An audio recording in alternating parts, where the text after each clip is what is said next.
Well guys, my Kortek 2914F, which obviously stands for fucking piece of shit, is finally fixed.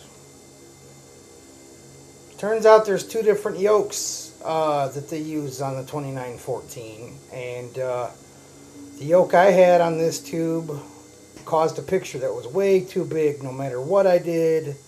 Kept thinking I replaced the wrong vertical parts or something like that. Nope, wrong damn yoke. Still got a little bit of convergence issues to worry about here in the corner, but I'm pretty happy with it. If I can't get it any better than this, I'll just run it. Anyways, here's what the yoke that actually works looks like. You can see I've been doing a little convergence. I need some more of these damn strips. So that's the original yoke. Let's see if I can get a shot of it. I should say that's the yoke that works good with all the chassis I have.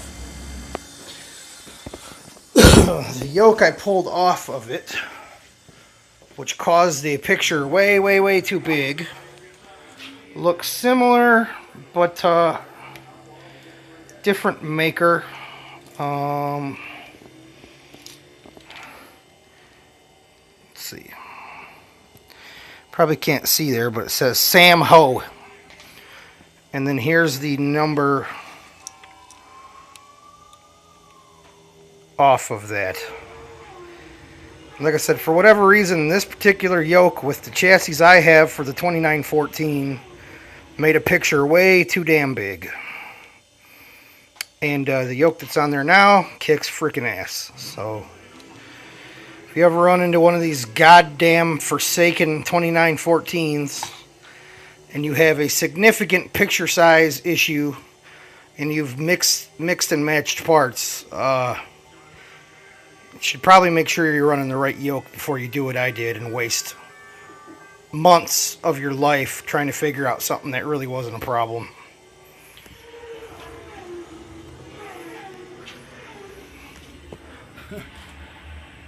There's one that works. There's another one works, needs caps for the OSD. And then I've got another chassis that also works, and then a bunch of parts too. So thank you, Brian Morris. You are the man. Thank you for all the parts.